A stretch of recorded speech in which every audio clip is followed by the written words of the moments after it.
Hello friends, it's me, Anjuli, and I have lately been feeling a serious itch or urge to change my Instagram aesthetic. And I felt like this would be a really cool, fun way for me to teach you how to find your aesthetic and how to create aesthetic photos and all those little questions that I get a lot of the time on my own Instagram. So if you aren't following me over on Instagram, you definitely should. It's at Anjuli Simone, but I'll also make sure I have a link in the description down below.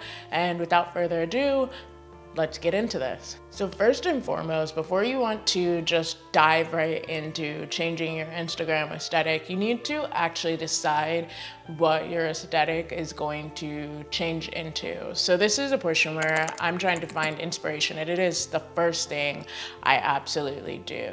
I like to go on Pinterest and pin pictures that I feel like would suit the new aesthetic that I'm trying to get into. I'm not really at this point trying to narrow anything down. I'm just picking pictures that I really like the look of and putting them on this board so that later I can look at this board and pick out key features or things that I notice are the same about them. And I haven't just yet made my new board, but by the time this, obviously with the screenshot, you'll see it. I know for a fact that one of the things will be, I really enjoy blacks that look deep and rich, but I also like quite a flat photo aesthetic. One of the reasons why I'm changing my Instagram is because with the casualness of social media moving in, I want to be able to take more pictures with my phone. And a lot of the times it is hard to get those really dynamic photos with your camera phone. So if you choose a flatter aesthetic, like one that looks like maybe a Polaroid or a vintage aesthetic,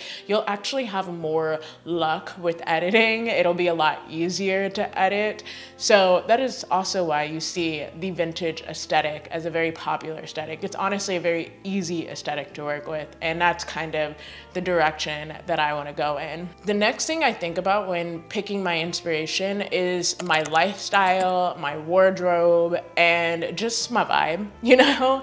I, for a second, was extremely frustrated with my Instagram aesthetic, and it was because I had this great idea that I was gonna try and do this like pastel vintage aesthetic, which does not make sense because my wardrobe is majority black. How am I gonna have a pastel aesthetic when my wardrobe is majority black? And this is what I mean when I say just think logically about what you're doing. Unless you're trying to overhaul your whole closet and your whole life for this aesthetic, which not worth it, but you do you, boo. You need to pick an aesthetic that will just suit you and that will just work. Like if I wanted to do pastel goth, that would actually make a little bit more sense because I could do all my blacks very flat. I can make my skin look a little bit more muted tone. It would just make more sense to do that than trying to be like a rainbow aesthetic, because I don't have rainbow in my closet. Also though, my personality is just not very rainbow. I feel like your aesthetic should be a presentation of either who you are or who you're trying to portray yourself on the internet, because I know personas exist. So I feel like your aesthetic though should suit that. And my personality is just not like, oh my God, thank you so much. Like that's just not my personality. I tend to be quite grounded, quite hype when I need to be, but quite grounded. And I want an aesthetic that fits that more grounded kind of vibe. And then the other thing that honestly I don't do very much, but I am gonna advise it, is to pick out your favorite creators and just screenshot their profiles or pictures that you enjoy. And you could also save them back into your Pinterest board that you made.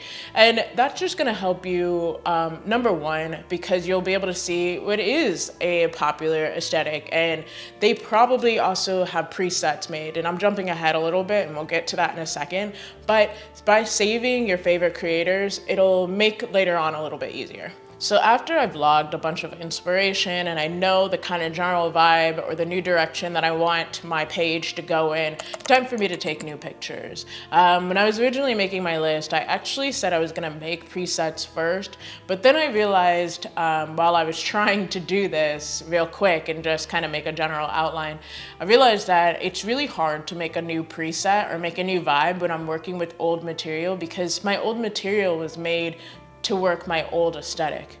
So by creating new material that I know visually what it's going to become, it makes it a little bit easier for the next step to happen. So time to take new pictures, time to put on your clothes, get out there, pull from your Pinterest board, look at what you like about them, and take inspiration from those photos if you need help, you know, if you don't already have a general style that you like to take your pictures in. And then now that we have a whole bunch of new pictures and a bunch of new material, we can finally get into making new presets or buying new presets. I personally make all of my presets. It takes quite a lot of time and quite a lot of effort, and it's very meticulous, but the advantage is I get my own custom made presets that are made for me. One of the struggles I have as a Black creator is a lot of presets aren't made for Black skin unless they are actually made by a Black creator. And it does matter how those presets work on you, your skin tone, the lighting you use. And so I just find it easier for me to make my own. I do want to sell my own someday, so if that's something you'd be interested in, let me know down below, and I'll try to work out the kinks on that. But if you don't have the time that I have to make your own, then you could always go out and buy some.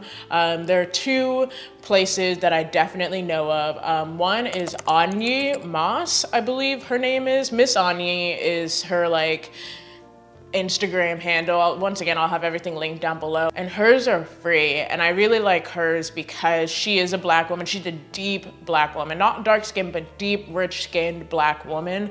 And so her presets really, really emphasize those brown tones, those orange tones in our skin in a really beautiful way.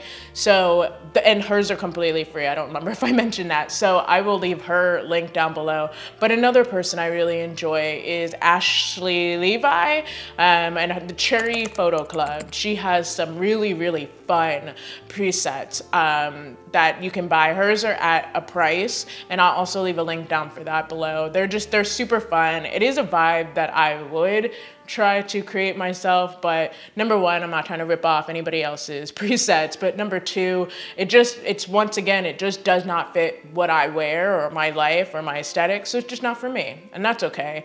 But honestly, you could just search online and type in buy presets or something, and I assure you a plethora of presets will come up. It's a very popular route for Instagrammers or influencers to go to sell their presets, because we all know we are a generation of aesthetic. We love aesthetics, and it just makes sense. So after you do your presets or you're editing for a bunch of pictures, then you want to curate your feed. I use Planoly if I'm going to curate my feed. Currently, I'm using the free. I did have the paid when I was queuing my Instagram posts, but to be honest, Instagram's kind of dead, so I'm not paying.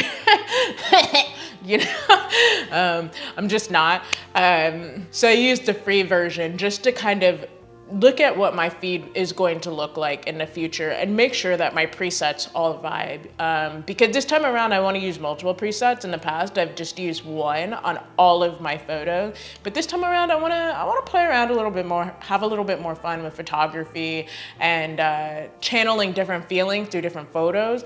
So I want to make sure that all of those presets really, really mesh well together to tell a cohesive story. So that is a great way to do that, is to just use a feed planner, and then you can see how everything is going to look together. So you got your inspiration, you got all your pictures together, you've made your presets, and you're curated, and basically that is it. Your whole Instagram aesthetic, your photo aesthetic is done and completed, and you have something new to work with.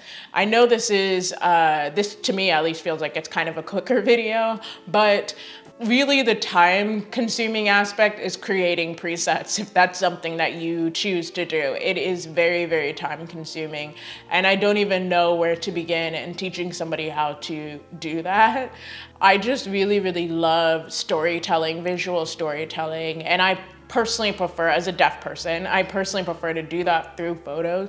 So while this may seem like a trivial thing to somebody else or an outdated thing at this point to somebody else, to me, this is my favorite thing, you know, is to just be able to sit down and figure out how can I best tell a story using colors, textures, etc. So hopefully this video helps you out in finding your aesthetic and getting all that together, and leave your Instagrams down below. I would also like to check out your pages and see what your aesthetics are. I know that people are really, with the casualness of social media, people are really into like super minimal editing, and that's cool. Not my thing, but that's cool. But I'm also into, you know, the vintage community and how they all edit their photos. They all have these different old Hollywood vibes that they like to capture, and I don't know, it's just fascinating. It's all interesting how we choose to put these moments out into the internet with their look. So I guess until next time, please stay happy and healthy. Try to stay happy and healthy out there. The cases are rising, so wear your mask, do the right thing. And until next time, I absolutely love and adore you, my babes. Bye. I don't remember if I do my peace sign first and say bye. This is such a trivial thing. I don't even.